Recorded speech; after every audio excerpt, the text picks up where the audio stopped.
Hello students, I welcome you all to my channel. I hope you all are doing well, सब खैरियत से हैं। तो आज के सेशन में हम 12 अगस्त 2025 का द हिंदू न्यूज़पेपर और इसके इंपॉर्टेंट करंट अफेयर्स को डिस्कस करेंगे for UPSC civil services 2026 prelims as well as mains. And साथ ही साथ जितने भी दूसरे कॉम्पिटिटिव एग्जामिनेशंस हैं जिसमें करंट अफेयर्स पूछा जाता है, चाहे एसएससी के एग्ज़ाम्स हों, चाहे रेलवे के पेपर हों, या किसी और एग्जामिनेशन की बात हो जिसमें करंट अफेयर्स पूछे जाते हैं, उन सब के लिए भी हम 12 अगस्त 2025 के जो इंपॉर्टेंट करंट अफेयर्स हैं आज के सेशन में डिस्कस करेंगे। साथ ही साथ ये भी देखेंगे कि अगर यहाँ से क्वेश्चंस पूछे जाते हैं तो एमसीक्यूज किस तरह से फ्रेम किए जा सकते हैं, सवाल किस तरह से बनाए जा सकते हैं। तो काफ़ी सारी चीज़ें हैं आज के सेशन में सीखने के लिए। And now without any further ado शुरू करते हैं 12 अगस्त 2025 का द हिंदू और उसके इंपॉर्टेंट करंट अफेयर। पहला समाचार ये रहा, देखते हैं। पहले समाचार में हमको तमिलनाडु के कुछ हैंड वोवन प्रोडक्ट्स के बारे में बात करनी है। ये न्यूज़ डिस्कस करने के पहले मैं थोड़ा सा आपको कंटेक्स्ट देता हूं कि अगर हमको इनके बारे में बात करनी है या पढ़ना है तो पढ़ना ही क्यों है। तो जवाब यह है कि द हिंदू में एक डिटेल्ड न्यूज़ छपी थी, एक लंबा चौड़ा आर्टिकल छपा था। तमिलनाडु में जो वेरियस आपके हैंडीक्राफ्ट के, ट्रेडिशनल हैंडीक्राफ्ट के जो वर्क होते हैं, उनको काम करने वाले आर्टिसंस के बारे में और उन आर्टिसंस की जो प्रॉब्लम्स हैं, जो परेशानियां वो फेस कर रहे हैं, उसके बारे में। अब कौन सा आर्टिसन किस तरीके का आर्ट जो है वो प्रैक्टिस करता है, उसके बारे में भी बात इस न्यूज़ में की गई थी और उसकी कैरेक्टरिस्टिक्स को भी इसमें बताया गया था। तो अब क्योंकि ये न्यूज़ द हिंदू में छप गई है, इसमें अलग अलग तमिलनाडु की वेरियस आर्ट फॉर्म्स का जिक्र आ गया है, इसलिए एक सीरियस एस्पिरेंट के तौर पर हमको ये न्यूज़ आर्ट्स एंड कल्चर का जो हमारा सेक्शन है यूपीएससी का, उसके पॉइंट ऑफ व्यू से हमको तैयार करनी है, इसको अच्छे से प्रिपेयर करना है। इसलिए इस पर्टिकुलर न्यूज़ में जो जो आपके ट्रेडिशनल हैंडीक्राफ्ट्स के बारे में बात की गई है, जिनको तमिलनाडु में बनाया जाता है, उनको हम लोग इस न्यूज़ में डिस्कस करने वाले हैं। तो ये तो हो गया कंटेक्स्ट आपका। और यूपीएससी के किस सेक्शन को ध्यान में रखकर इसको पढ़ना है, जवाब हो गया आर्ट्स एंड कल्चर के सेक्शन को ध्यान में रखकर पढ़ना है। तो अब हम लोग ये न्यूज़ डिस्कस करना शुरू करते हैं। Hand woven products of Tamil Nadu, उसमें सबसे पहले हमको बात करनी है कुडाली करुपुर सिल्क साड़ी के बारे में। अब ये जो कुडाली करुपुर सिल्क साड़ी है, ये एक लग्जरी गारमेंट है, काफ़ी महंगी बिकती है और इसको हाथ से बनाया जाता है। हैंड वोवन सिल्क साड़ी है, बहुत कह सकते हैं कि इसमें जो काम किया जाता है वो अपने आप में बहुत उत्कृष्ट होता है। इस साड़ी की खासियत यह है कि तंजावुर के जो मराठा किंग हुआ करते थे, उनके द्वारा इसको पैट्रोनाइज किया गया था, उन्होंने इसको पैट्रोनाइज कराया। काफ़ी बड़े लेवल पर लोग तंजावुर में फिर इस साड़ी को बनाने में शामिल हुए और इसका अपना जो है कह सकते हैं कि एक इतिहास रहा है। एंड काफ़ी ये फेमस साड़ी है, ना सिर्फ तमिलनाडु में but across south India sari काफ़ी ज़्यादा बिकती है, काफ़ी डिमांड में रहती है। अब इसको जो कुडाली करुपुर सिल्क साड़ी बोला जाता है, इसके पीछे की भी वजह है। एक गांव पड़ता है तंजावुर के कुंबाकोणम टाउन में, जिसका नाम है करुपुर। वहां पर इसको बनाने वाले जो वीवर्स हैं सबसे ज्यादा मात्रा में आपको मिलते हैं, प्लस सबसे लंबे वक्त से यहां पर जो है इन साड़ियों को बनाया जाता आ रहा है। तो इसीलिए इस विलेज के नाम पर, जिसका नाम क्या है करुपुर, इसी विलेज के नाम पर इन सिल्क साड़ीज को कुडाली करुपुर सिल्क साड़ी बोला जाता है। अब ना सिर्फ यहाँ पर सिल्क साड़ी बनाई जाती है, मगर ये जो आपका हैंड वोवन टेक्निक है, इसकी मदद से यहाँ पे धोतियां भी बनाई जाती हैं और इसके अलावा जो दूसरे आपके आइटम्स होते हैं, आपके दूसरे तरीके के गारमेंट्स होते हैं, वो भी यहाँ पर जो है बनाए जाते हैं। एंड इनको बनाने में 3 तरीके की टेक्निक का इस्तेमाल होता है। या तो हैंड प्रिंटिंग की जाती है, मतलब जो भी आपकी साड़ी है या जो भी दूसरा अगर आपका गारमेंट है, उसके ऊपर जो भी डिजाइन बनाई जानी है उसको हाथ से पूरा जो है बनाया जाता है। दूसरा ब्लॉक प्रिंटिंग इसके ऊपर की जाती है। ब्लॉक प्रिंटिंग का मतलब ये कि आपने एक ब्लॉक बना लिया, उसमें फिर आप उसकी एक ब्लॉक की डाई बना ली आपने, उसमें एक सर्टेन तरीके का पैटर्न है, उसके ऊपर फिर आप जो भी रंगने के लिए जो भी आप इस्तेमाल कर रहे हैं रंगने वाले एजेंट का, उसमें आपने उसको डुबाया और उसके बाद में अपनी पूरी साड़ी के ऊपर जो है उसको सर्टेन तरीके से ब्लॉक की मदद से प्रिंट किया है। तीसरा ब्रोकेड वीविंग। ब्रोकेड वीविंग का मतलब होता है जो सोने की और चांदी की जो जरी की जाती है उसको बोलते हैं ब्रोकेड वीविंग। तो ये जो साड़ियां आती हैं इसलिए भी बहुत ज्यादा महंगी बिकती हैं, लग्जरी गारमेंट हो जाती हैं, क्योंकि उसके ऊपर सोने और चांदी की जो है जरी का काम किया जाता है। तो 3 तरीके से यहाँ पे ये जो आपका कुडाली करुपुर सिल्क साड़ीज हैं और इसके अलावा भी जो दूसरे गारमेंट्स हैं इस तरीके से बनाए जाते हैं। तो ये तो आपकी जो है इसकी इंफॉर्मेशन हो गई। अब मैं आपको इसकी फोटोग्राफ दिखाता हूँ। देखिए, ये है कुडाली करुपुर की सिल्क साड़ी। अब इसके ऊपर ये जो सारे आपको पैटर्न्स देखने को मिल रहे हैं, जैसे ये पैटर्न्स देखिए एक जैसे देखने को मिल रहे हैं, ये एक डाई कास्टिंग की मदद से बनाए गए हैं। एक डाई बनाया गया होगा या फिर एक सर्टेन तरीके का पैटर्न बनाया गया होगा, उसमें फिर इंक वगैरह या जैसे भी वो बनाते हैं उसकी मदद से उस पैटर्न को इन्होंने बार बार रेप्लिकेट किया और उसकी मदद से ये पूरा का पूरा जो डिज़ाइन है बनकर तैयार हो गया। इसी तरीके से अगर आप यहाँ पर देखेंगे, ये मैं रेड कलर से दिखाता हूँ तो ज़्यादा अच्छे से दिखेगा। इसी तरह से अगर आप यहाँ पर देखेंगे, ये और ये जो सारा आपका ये जो सारा जरी का काम किया गया, ये हाथ से किया गया काम है। और यहाँ पे ये जो काम देखने को मिल रहा है, इसमें सोने का इस्तेमाल किया गया, पतले पतले सोने के महीन धागों का इस्तेमाल किया गया। इसके चलते ये साड़ी एक लग्जरी आइटम है। प्लस इसमें जो आपको आर्ट दिख रहा है सामने, जो जिसने भी इसको बना के तैयार किया, उसका आर्ट कितना हाईली पॉलिश्ड है, आपको ये बात जो है समझ में आती है। ये साड़ी के पैटर्न को देखकर, और इसके चलते ये साड़ियाँ बहुत महंगी बिकती हैं, साउथ इंडिया में बहुत डिमांड में रहती हैं, और दैट इज़ द रीज़न ये आपका कोडाली करुपुर सिल्क साड़ी बहुत ज़्यादा फेमस है। और इसके ऊपर अलग अलग तरीके के जो पैटर्न्स इस्तेमाल किए जाते हैं, प्राइमरीली देख लीजिए इनकी फोटोग्राफ्स, ये अलग अलग तरीके के जो पैटर्न्स हैं इनका काफ़ी इस्तेमाल जो है ये कोडाली करुपुर सिल्क साड़ी बनाने के लिए किया जाता है। तो ये हो गई अपना, ये पहला आपका आइटम हो गया, या पहली जो आर्ट एंड कल्चर में हमको बात करनी थी इस न्यूज़ में, पहले आइटम की वो हमने बात कर ली। अब यहाँ से कुछ क्वेश्चंस बनेंगे, एक एक करके अपन उन क्वेश्चंस को देखते हैं। सबसे पहला तो ये कि कोडाली करुपुर सिल्क साड़ी जो है वो कौन से स्टेट में बनाई जाती है या किस स्टेट को बिलोंग करती है, तो हमको याद रखना है ये तमिलनाडु में बनाई जाती है। और तमिलनाडु में भी आपका जो तंजावुर है, तंजावुर जिले का एक गांव है करुपुर, वहां उस गांव के नाम पर इसको, इसका जो नाम है कोडाली करुपुर सिल्क साड़ी दिया गया। इसको 3 तरीके से बनाया जाता है, इसकी हैंड प्रिंटिंग की जाती है, ब्लॉक प्रिंटिंग की जाती है, ब्रोकेड वीविंग भी की जाती है। ये तो खैर इसके ऊपर जब साड़ी आपकी बन जाती है उसके बाद में जो डिजाइन बनाने के लिए इस्तेमाल की जाती है टेक्निक्स, मगर पूरी की पूरी साड़ी जो है वो हैंड वोवन होती है, हाथ से इसको जो है पूरा बनाया जाता है। ये सबसे इंपॉर्टेंट एस्पेक्ट है, इसका याद रखना है। एंड कि जो तंजावुर के मराठा राजा हुआ करते थे, मराठा किंग्स हुआ करते थे, उनके द्वारा इस साड़ी को पैट्रोनाइज किया गया था। ये भी इसकी अपने आप में एक स्पेशलिटी है, इसको अपने को याद रखना है। तो ये 2-3 क्वेश्चन यहां से बनकर तैयार होते हैं। अगर कोडाली करुपुर सिल्क साड़ी के ऊपर कुछ लिखने के लिए आता है या फिर कुछ अगर क्वेश्चन पूछे जाते हैं तो अपने को इतना ध्यान रखना है। चलें नेक्स्ट आइटम देखते हैं। दूसरा आइटम भी जो है वो एक साड़ी है, कोवई कोरा कॉटन साड़ी।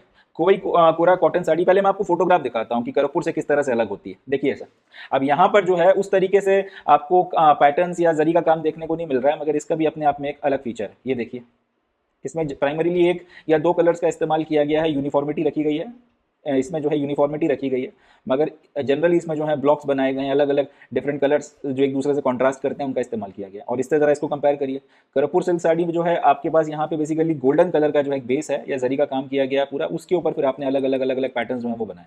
यहाँ पर क्या किया गया, जो नेक्स्ट साड़ी हम लोग पढ़ने वाले हैं कोवई कोरा कॉटन साड़ी, इसमें तो कॉटन का इस्तेमाल ज़्यादा किया गया। अब ऑब्वियस सी बात है, कॉटन की साड़ी है। तो दूसरा, इसके ऊपर जो पैटर्न्स बनाए गए जनरली ब्लॉक्स या तो इस तरीके से एक कॉमन कलर जो है उसका ज़्यादा इस्तेमाल किया गया है डिज़ाइन के लिए, इस तरीके से कॉन्ट्रास्टिंग ब्लॉक्स का यूज़ किया गया है, या फिर एक पर्टिकुलर कलर को प्रोमिनेंस जो है दिया गया और उस पर कहीं कहीं बीच बीच में पैटर्न्स बनाए गए। ठीक है, ये उतनी लग्जूरियस नहीं है, मगर ये सामान्य तौर पर जो इस्तेमाल होने वाली साड़ियाँ हैं, ज़्यादातर लोग जिनका यूज़ करते हैं घर में आमतौर पर पहने जाने वाली जो साड़ियाँ हैं उस कैटेगरी में इसको रखा जाता है। They are a blend of cotton and cold water dyed silk.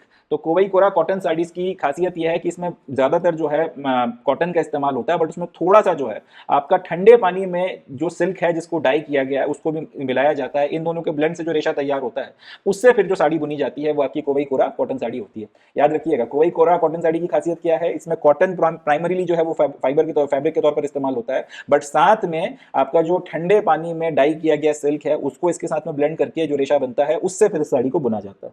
They are woven by weavers of Sirumugai Coimbatore जिला जो है तमिलनाडु का, वहां पर इसको बनाया जाता है और इसके पास में भी अपना एक ज्योग्राफिकल इंडिकेशन है, इसको जीआई टैग जो है वो दिया गया है। तो इसके चलते ये साड़ी भी अपने आप में यूनिक हो जाती है, क्योंकि अगर आप किसी पर्टिकुलर प्रोडक्ट को जीआई टैग दे दो तो जीआई टैग 2-3 बातें बताता है। तो वो जिस पर्टिकुलर रीजन में बन रहा है वो उसी रीजन की जो है एक यूनिक प्रोडक्ट है। दूसरा, आप उसको जो है फिर कॉपी नहीं कर सकते। तीसरा, फिर सरकार की तरफ से भी आपको सपोर्ट मिलता है उसका और प्रचार प्रसार करने के लिए, और एक वो यूनिक आइडेंटिटी जो है वो जीआई टैग उसको दे देता है। तो ये अपना कोवई कोरा कॉटन साड़ी है, इसको भी अपने को याद रखना है। नाम ज़्यादा 2 चीज़ें बनती हैं कि इसका जो ब्लेंड है वो कैसे बनाया जाता है, जो कपड़ा है इसका जो धागा है जिससे इसको बुना जाता है, जवाब हो जाएगा कॉटन और कोल्ड वाटर डाइड सिल्क का जो ब्लेंड है उससे इसको तैयार किया जाता है। ये भी हाथ से बनाई जाती है और इसको जीआई इंडिकेशन मिला हुआ है। ठीक है, ये कुछ अपने फैक्ट्स हैं जो इसके बारे में हमको याद रखना है। तीसरा है विसिरी मदुपु, ये भी एक साड़ी है और ये भी जीआई टैग साड़ी है, विसिरी मदुपु। अब ये इन तीनों साड़ियों में सबसे लग्जूरियस साड़ियों में एक है। देखिए ये है विसिरी मदुपु, देख लें, ये देख लें। तो इस तरीके की जो है ये साड़ी होती है विसिरी मदुपु। ये साड़ी भी तमिलनाडु में बनाई जाती है और इसको भी जो है जीआई का टैग मिला हुआ है। तो नाम बस याद रखना है, विसिरी मदुपु जीआई टैग साड़ी है। ये भी कोई नहीं पूछेगा, बस इतना कि बस विसिरी मदुपु है क्या, तो एक साड़ी है। और दूसरा क्वेश्चन ये बन सकता है कि विसिरी मदुपु किस स्टेट को बिलोंग करती है, तो फिर इसका जवाब हो जाएगा ये साड़ी तमिलनाडु को बिलोंग करती है। देन भवानी जम्मा कालम। भवानी जम्मा कालम एक तरीके का कारपेट होता है, ये जैसे आपको दिख रही है फोटोग्राफ। ये कारपेट भी तमिलनाडु में बनाया जाता है और काफ़ी इसकी स्ट्रेंथ काफ़ी अच्छी होती है। इसके ऊपर अलग अलग तरीके की ड्राइंग्स की जाती हैं, अलग अलग तरीके के इस तरीके के पैटर्न्स बनाए जाते हैं। देखिए, तो ये जो है भवानी जम्मा कालम है।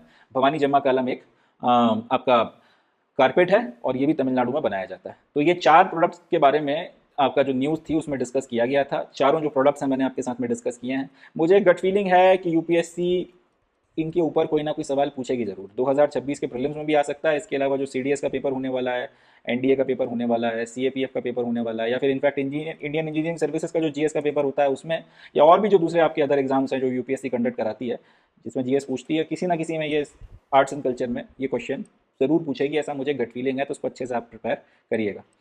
क्या क्या आपने को याद रखना है? सबसे पहले हमको जो आपकी कोडाली करूपुर सिल्क साड़ी है इसके बारे में 2-3 बातें याद रखनी है। एक तो ये कि ये लग्जरी गारमेंट है, हाथ से पूरा बनाई जाती है, और इसको मराठा किंग ऑफ तंजावुर ने जो है प्रमोट किया था। दूसरा कोवई कोरा सिल्क साड़ी है, तो ये भी आपका एक जीआई टैग साड़ी है, कोयम्बटूर में इसको हाथ से बनाया जाता है, और इसका जो रेशा है कॉटन और water dyed silk, cold water dyed silk से तैयार किया जाता है। तीसरा विसिरी मधुप्पू, ये भी एक जीआई टैग साड़ी है, कहाँ पे बनाई जाती है, किस स्टेट में? जवाब हो जाएगा तमिलनाडु में बनाई जाती है। एंड लास्टली भवानी जम्मा कालम क्या होता है? तो भवानी जम्मा कालम एक कारपेट है, या भवानी जम्मा कालम किस स्टेट को बिलोंग करता है? तमिलनाडु को बिलोंग करता है। आर्ट्स एंड कल्चर में इन चारों में से हो सकता है, हाई चांसेस हैं कि किसी ना किसी एक के बारे में पूछ लिया जाए, तो अपने को इतना इनके बारे में बेसिक नॉलेज रखना है। चले, that's it from this news. अब नेक्स्ट न्यूज़ देखते हैं। चले नेक्स्ट न्यूज़ डिस्कस करते हैं। इस समाचार में हमको बात करनी है रजिस्टर्ड अनरिकॉग्नाइज्ड पॉलिटिकल पार्टीज़ के बारे में, जिसको शॉर्ट में यहाँ पर RUPP भी बोला जाएगा। तो न्यूज़ यह है कि इलेक्शन कमीशन बहुत जल्दी 476 रजिस्टर्ड अनरिकॉग्नाइज्ड पॉलिटिकल पार्टीज को डी लिस्ट करने वाली है as part of its process of cleaning of electoral system. थोड़ा सा मैं आपको बैकग्राउंड समझाता हूँ। इलेक्शन कमीशन की जिम्मेदारी है कि भारत में आपके इलेक्शंस वगैरह जो भी होते हैं वो करवाएं। उन इलेक्शंस को करवाने के अलावा ये लोग, अगर कोई व्यक्ति अपनी पॉलिटिकल पार्टी बनाना चाहता है तो उस पॉलिटिकल पार्टी को ये लोग मान्यता भी देते हैं, और उस पॉलिटिकल पार्टी का फिर एक रिकॉर्ड भी अपने पास मेंटेन करते हैं, पूरी लिस्ट बना के रखते हैं कि भाई भारत में इतनी पॉलिटिकल पार्टीज़ हैं, और उसमें से फिर ये जो पॉलिटिकल पार्टीज़ हैं वो नेशनल पार्टीज़ की कैटेगरी में आती हैं, ये जो पार्टीज़ हैं वो रीजनल की कैटेगरी में आती हैं, और उसके बाद में एक तीसरी कैटेगरी होती है कि ये वो पार्टीज़ हैं जो रजिस्टर्ड अनरिकॉग्नाइज्ड पॉलिटिकल पार्टीज़ की कैटेगरी में आती हैं। इसकी डेफिनेशन मैं आपको बताऊंगा, मगर फिलहाल इतना समझ के चलिए कि ऐसे पार्टीज़ की कई सारी कैटेगरीज होती हैं, पूरी लिस्ट जो है मेंटेन की जाती है। तो समाचार क्या बोल रहा है कि इलेक्शन कमीशन अपनी इस लिस्ट में अब जो registered unrecognised political parties RUPP category की जो पार्टीज हैं उसमें 476 पार्टीज का नाम काटने वाली है, और वो ऐसा इसलिए कर रही हैं क्योंकि वो इलेक्टोरल सिस्टम की अपनी पूरी क्लीनिंग की प्रोसेस में है। उसमें उनको पता चला है कि भाई ये जो RUPPs हैं ये वो पर्पज ही सर्व नहीं कर रही हैं जिसके लिए इनको बनाया गया था, इसलिए इनको रखने का कोई मतलब नहीं है, लिस्ट में इनका नाम काट दो। और ऐसा नहीं है कि ऐसा पहली बार हुआ है, वक्त वक्त पर इस तरीके से इलेक्शन कमीशन कार्रवाई करता रहता है। इनफैक्ट इसी महीने में इसके पहले 334 आपकी RUPPs जो हैं उनके नाम को उसने काटकर अलग किया था, उनको जो है डीलिस्ट किया गया था। एंड जब ये कार्रवाई हुई थी उसके बाद भारत में जो रजिस्टर्ड अनरिकॉग्नाइज्ड पॉलिटिकल पार्टीज की संख्या है वो 2520 पर आ गई थी, और इसमें से अब 476 का नाम कटेगा तो 2100 के करीब जो है फिर कुछ बचेंगी, और इसमें से फिर धीरे धीरे जो आपकी रजिस्टर्ड अनरिकॉग्नाइज्ड पॉलिटिकल पार्टीज हैं जो लोगों ने बना तो ली हैं, मगर उसके बाद फिर वो चुनाव नहीं लड़ते, या इनका जो मोटिव है पॉलिटिकल पार्टीज बनाने का उनको सर्व नहीं करते, उनके नाम भी जो है फाइनली कटते रहेंगे, और इनकी संख्या इस तरह से घटती बढ़ती रहती है। तो ये तो अपना समाचार हो गया। अब यहाँ से क्वेश्चन ऑब्वियसली बात है उठेगा कि रजिस्टर्ड अनरिकॉग्नाइज्ड पॉलिटिकल पार्टीज होती क्या है, देखते हैं sir. A party that is registered with election commission as a political party but does not meet criteria of being a state or national party। तो रजिस्टर्ड अनरिकॉग्नाइज्ड पॉलिटिकल पार्टी क्या होती है? एक ऐसी पार्टी जो इलेक्शन कमीशन में political party के तौर पर रजिस्टर्ड तो है। जैसे कि अगर मुझे अपनी पॉलिटिकल पार्टी बनानी और मैं आज जाके इलेक्शन कमीशन के पास एप्लीकेशन लगा दूं कि मैं पप्पू एंड पप्पू के नाम से पॉलिटिकल पार्टी बनाना चाहता हूं, Pappu and Pappu political party, जिसको हम लोग शॉर्ट में PPP बोलेंगे, तो मैंने जाके एप्लीकेशन लगा दी। अब अगर आपका इलेक्शन कमीशन ने मेरी एप्लीकेशन एक्सेप्ट कर ली तो फिर वो मेरी पॉलिटिकल पार्टी को अपनी जो लिस्ट है उसमें डाल लेंगे। अब ये जो पॉलिटिकल पार्टी है जो अभी अभी बनकर तैयार हुई है, ना तो मैंने कोई इलेक्शन लड़ा, ना मेरी कोई इतनी अभी पहचान है, कुछ नहीं है, तो फिर मुझे जो है ना तो नेशनल पार्टी का स्टेटस दिया जा सकता है, ना स्टेट पार्टी का स्टेटस दिया जा सकता है। नेशनल पार्टी और स्टेट पार्टी का स्टेटस हासिल करने के लिए आपका एक इलेक्टोरल परफॉर्मेंस का सर्टेन क्राइटेरिया होता है। इलेक्शन में आपको सर्टेन नंबर ऑफ सीट जीतना होती है, सर्टेन आपका इलेक्शन में जो वोट पड़ा है उसका सर्टेन वोट परसेंटेज आपके पास में आपके फेवर में आना चाहिए, तब आपको जो है नेशनल पार्टी या स्टेट पार्टी के तौर पर रिकॉग्नाइज किया जाता है। अब उसमें से कोई भी पैरामीटर मेरे पास है नहीं, तो मुझे जो है अभी जो कैटेगरी में रखा जाएगा वो हो जाएगा रजिस्टर्ड अनरिकॉग्नाइज्ड पॉलिटिकल पार्टी, मतलब एक ऐसी पार्टी जिसका इलेक्शन कमीशन में रजिस्ट्रेशन तो है मगर जिसको अभी नेशनल या स्टेट पार्टी के तौर पर रिकॉग्नाइज नहीं किया गया। और कारण क्या है इसको अभी रिकॉग्नाइज ना करने के? कि अभी अभी जस्ट बनकर तैयार हुई है, इसका कोई अपना कोई बहुत वोट शेयर नहीं है, बहुत ज्यादा लोग इसको जानते नहीं है, इनके ज्यादातर जो आपके कैंडिडेट्स उनकी जमानतें जब्त हो जाती हैं इस तरीके से। या फिर एक चीज ये हो सकती है कि इन्होंने अपना एप्लीकेशन डालकर पॉलिटिकल पार्टी का रजिस्ट्रेशन तो करा लिया, मगर उसके बाद में पॉलिटिकल पार्टी जिस काम के लिए बनाई जाती है प्राइमरीली इलेक्शन लड़ने के लिए, ये इलेक्शन लड़ने ही नहीं आते। अब आदमी इलेक्शन ही नहीं लड़ रहा, तो इसका मतलब उसकी कैंडिडेट खड़े नहीं हो रहे हैं, कैंडिडेट खड़े नहीं हो रहे हैं तो उनके नाम पे वोट नहीं पड़ रहा, वोट नहीं पड़ रहा तो फिर आप डिसाइड नहीं कर सकते कि इसको नेशनल पार्टी की कैटेगरी में रखा जाए या फिर इसको स्टेट पार्टी की कैटेगरी में रखा जाए। तो इस तरीके की पॉलिटिकल पार्टी जो होती हैं, जो इलेक्शन कमीशन के पास में रजिस्टर्ड है बट जो ना तो नेशनल पार्टी की कैटेगरी में है ना स्टेट पार्टी की कैटेगरी में है, उनको कहा जाता है रजिस्टर्ड अनरिकॉग्नाइज्ड पॉलिटिकल पार्टी। और ऐसा कब होता है? जब या तो ये अभी अभी बनके तैयार हुए हो, जैसे आपका यूट्यूब का चैनल है नया नया बनके तैयार हुआ है, तो जब तक आपके 1000 सब्सक्राइबर्स और 4000 घंटे का वॉच टाइम पूरा नहीं होगा तब तक तो आपको मोनेटाइजेशन ऑन नहीं करके देंगे।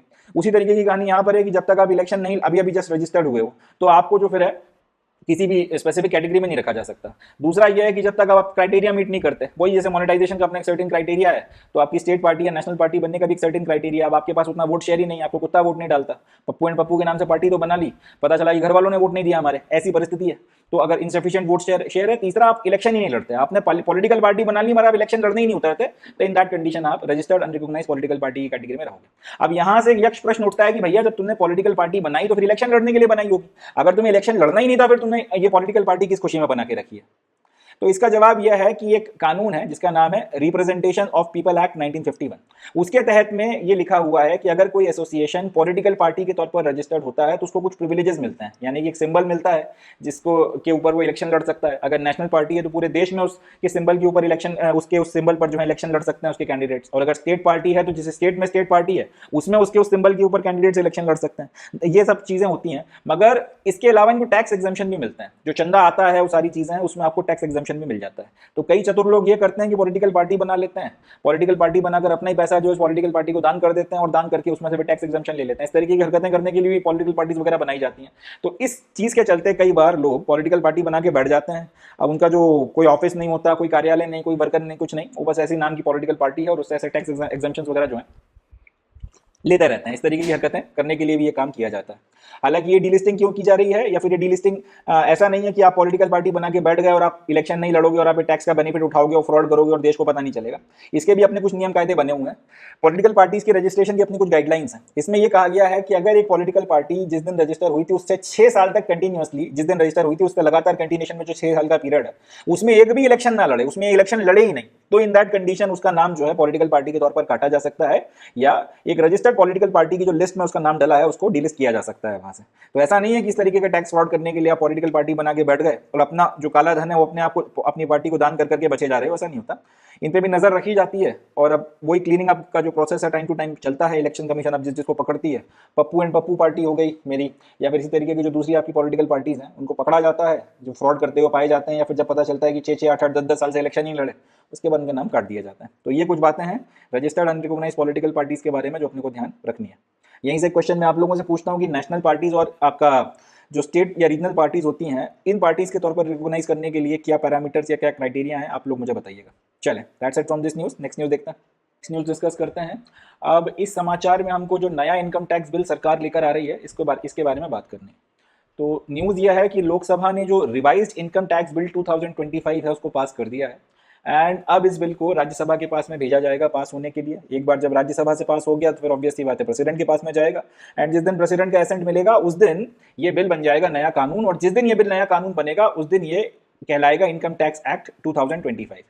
एंड जैसे इनकम टैक्स एक्ट 2025 बनेगा तो उसी के साथ में ये इनकम टैक्स एक्ट 1961 को रिप्लेस कर देगा। तो पुराना जो कानून था उसका नाम था इनकम टैक्स एक्ट 1961, या फिर पुराना जो कानून है वो 1961 में बना था और उसको रिप्लेस करने के लिए नया बिल लाया जा रहा है। इसकी मदद से इसको सिंप्लीफाई किया जाएगा। ये जो पुराना आपका इनकम टैक्स बिल है ये काफ़ी एक तो बल्कि हो गया है, काफ़ी ये कॉम्प्लिकेटेड हो गया है, काफ़ी बड़ा बिल है, काफ़ी सारी इसमें कॉम्प्लेक्सिटीज हैं, उन सबको खत्म करके इसको सिंप्लीफाई किया जा रहा है, आज के वक्त के हिसाब से रैशनलाइज किया जा रहा है, और सबसे बड़ी बात इसको शॉर्टन किया जा रहा है। जो 50 इसमें लूप होल्स थे जिसका इस्तेमाल किया जाता था या जिसके चलते कॉम्प्लिकेशंस क्रिएट होते थे वो सारी की सारी चीज़ें खत्म हो रही हैं। दूसरे शब्दों में इनकम टैक्स एक्ट 1961 को मॉडर्नाइज किया जा रहा है, और आज का जो वक्त है उसके हिसाब से और जितनी इसमें with in the mean time आपकी इश्यूज आ गए उन सबको रिजॉल्व करके नया वर्जन जो है इसका लाया जा रहा है पूरा आपका। अच्छा, ये जो आपका इनकम टैक्स बिल 2025 है इसके बारे में भी एक बात अपने को याद रखनी है कि इसको सरकार ने पहले फरवरी के महीने में इंट्रोड्यूस किया था। फरवरी के महीने में जब ये इस बिल को लेकर आए थे फरवरी 2025 में, उस वक्त इस बिल को फाइनेंस मिनिस्टर ने इंट्रोड्यूस किया। इंट्रोड्यूस करने के बाद इस बिल को भेजा गया सिलेक्ट कमेटी के पास में। सिलेक्ट कमेटी का मतलब होता है जिस हाउस में आप इस बिल को लेकर आए हो उसके कुछ मेंबर्स से बनी हुई कमेटी। जैसे कि अगर एक बिल जो है वो लोकसभा में आया है तो लोकसभा के कुछ मेंबर्स की एक कमेटी आपने बना दी और वो लोग फिर इस बिल को एग्जामिन करें, या राज्यसभा में आया है तो राज्यसभा के कुछ मेंबर्स की आपने कमेटी बना दी और वो लोग फिर बैठकर इस बिल को एग्जामिन कर रहे हैं। तो ये बिल फरवरी के महीने में आया था, फाइनेंस मिनिस्टर ने इसको इंट्रोड्यूस किया, उसके बाद में इसको फिर सिलेक्ट कमेटी को भेजा गया। सिलेक्ट कमेटी वालों ने इस पूरे बिल को अच्छे से पढ़ा, कंसीडर किया, उसके बाद में उन्होंने इसके ऊपर कुछ रिकमेंडेशंस दिए थे। उन रिकमेंडेशंस को सरकार ने मानते हुए अपना जो पुराना बिल था जो फरवरी में इंट्रोड्यूस किया था उसको फिर जो है वापस लिया, उसमें फिर मॉडिफिकेशंस किया, और मॉडिफिकेशंस करने के बाद में अब जो नया बिल है पार्लियामेंट में इंट्रोड्यूस किया और लोकसभा में इसको इन्होंने पास करा लिया। अब जो मेजर मेजर आपके जो रिकमेंडेशंस माने गए थे वो जब बिल अल्टीमेटली पास होगा और कानून बनेगा तब हम लोग डिस्कस करेंगे, बट फिलहाल जो है अपने को इतना बेसिक याद रखना है कि ये बिल जो है किस ऑब्जेक्टिव के साथ में लाया जा रहा है। अच्छा, एक इंपॉर्टेंट बात जो इस बिल की है जो अपने को ध्यान रखनी है कि एक तो इसके चलते आपके इनकम टैक्स का जो पूरा प्रोसीजर है वो सिंप्लीफाई हो जाएगा। आपका बिल जितना ज्यादा कॉम्प्लेक्स है वो कॉम्प्लेक्सिटी भी जो है वो खत्म हो जाएगी। मगर इसके अलावा जो इनकम टैक्स ऑफिसर्स हैं, इनकम टैक्स डिपार्टमेंट में काम करने वाले जो ऑफिशियल्स हैं, उनको पावर, उनकी जो पावर्स हैं उनको इस बिल की मदद से बढ़ाया जा रहा है। जैसे कि अभी तक जब आईटी की रेड पड़ती थी, इनकम टैक्स की अगर कहीं पे रेड पड़ गई तो फिर अब ऑब्वियस ही बात है वो वारंट लेकर आए तो घर तो सर्च कर सकते हैं, बट वो आपसे आपके ईमेल्स का एक्सेस नहीं मांग सकते, आपके सोशल मीडिया प्रोफाइल जो है उसमें नहीं घुस सकते, क्योंकि वहां पर फिर आपका जो राइट टू प्राइवेसी है वो आ जाती है बीच में।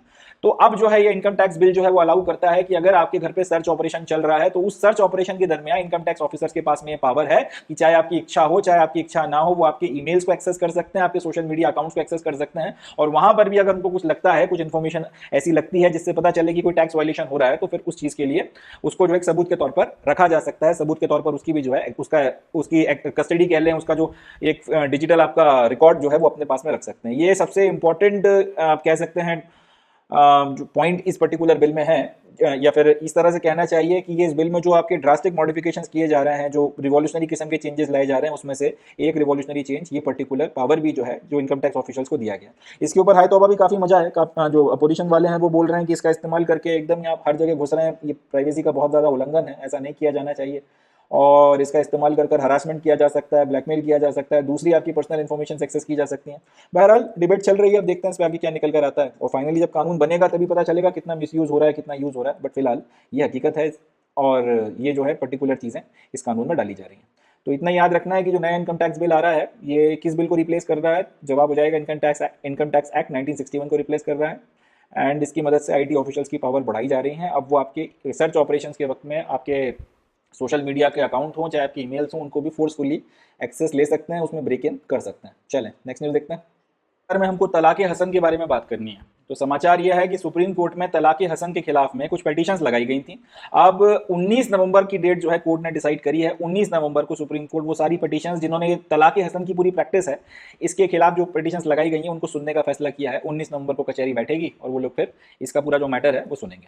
अब सवाल उठता है कि तलाक हसन क्या है। अब आप में से काफी लोग जो न्यूज़ फॉलो करते हैं उन्होंने ट्रिपल तलाक या तलाक बिद्दत के बारे में जो पढ़ा होगा, वो करंट अफेयर का एक इंपॉर्टेंट टॉपिक था भी जब इसके ऊपर फैसला आया था। मगर तलाक हसन तलाक बिद्दत से अलग है।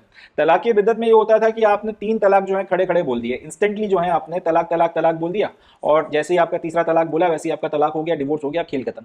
तो उस चीज को जो है सुप्रीम कोर्ट ने अनकॉन्स्टिट्यूशनल डिक्लेयर कर दिया था। तलाक हसन थोड़ा सा अलग है। तलाक हसन भी एक तरीका है जिससे आप डिवोर्स ले सकते हो, मुस्लिम्स में ही इसकी प्रैक्टिस की जाती है, मगर इसमें जो तलाक है 3 महीने के पीरियड में बोला जाता है। 1 महीने में एक तलाक, जैसे पहला मंथ है उसमें आपने एक तलाक बोल दिया, अब आपको पूरा मौका मिलेगा 1 महीने का जिसमें आप अपने इस फैसले को रिकंसिडर करो कि आपको तलाक लेना है कि नहीं लेना। उसके बाद सेकंड मंथ आया, अब अगर आपका फैसला बदल गया तब तो खेल खत्म है, आप अपनी शादी कंटिन्यू रखो तो भी ये नल एंड वाइड हो जाएगा। बट अगर ऐसा नहीं है, आपने फिर दूसरा तलाक बोल दिया तो ये दूसरा तलाक मान लिया जाएगा। फिर तीसरा महीना निकल गया, फिर आपको 1 महीने का वक्त मिला हुआ रिकंसिडर करने के लिए, अगर आपने कर लिया तो ठीक है, और नहीं तो फिर जैसे ही आपने तीसरे महीने में तीसरा तलाक बोला वैसे ही आपकी शादी डिसॉल्व हो जाएगी और उसी के साथ में दोनों हस्बैंड वाइफ का जो है तलाक माना जाएगा। तो ये जो प्रक्रिया है, ये जो प्रोसेस है, इसको बोला जाता है तलाक हसन। इसमें मुस्लिम्स में ये प्रैक्टिस है, एंड इसके तहत में एक मुस्लिम मैन अपनी जो मैरिड मुस्लिम वाइफ होती है उसको हर 1 महीने में एक तलाक देकर 3 महीने के पीरियड में अपनी शादी को खत्म करता है या फिर डिसॉल्व कर लेता है। अब कई सारी महिलाएं हैं वो पहुंच गई हैं इसके खिलाफ, मुस्लिम महिलाएं इसके खिलाफ कोर्ट पहुंच गई हैं और उन्होंने बोला है कि इस प्रैक्टिस को भी अनकॉन्स्टिट्यूशनल डिक्लेयर किया जाना चाहिए। तलाक का जो पूरा आपका प्रक्रिया है वो कोर्ट में कोर्ट के आपकी देखरेख में करवाया जाए वो ज़्यादा बेटर है, क्योंकि जिस तरह से तलाक बिद्दत का गलत इस्तेमाल हो रहा था, तलाक हसन के भी कई सारे केसेस निकल कर आए हैं जिसमें इसका मिसयूज़ किया जा रहा है। तो इस चीज़ को अब कोर्ट सुनेगा और देखते हैं इसके ऊपर फिर क्या फैसला वो लोग देते हैं। तो मगर फिलहाल जो है तलाक हसन क्या है, न्यूज़ में आ गया है, तो करंट अफेयर के पॉइंट ऑफ व्यू से अपने को याद रखना है। चलें, that's it from this news. Next news देखते हैं। So with this we come to end of today session. आज के सेशन में बस इतना ही। अब मैं मिलता हूँ आपसे नेक्स्ट सेशन में जिसमें हम लोग 13 अगस्त 2025 का द हिंदू और इसके इंपॉर्टेंट करंट अफेयर्स को डिस्कस करेंगे। तब तक के लिए अपना खूब ध्यान रखें, मेहनत करें, एंड कंसिस्टेंसी के साथ में आगे बढ़ते रहें। Thank you. जय हिंद।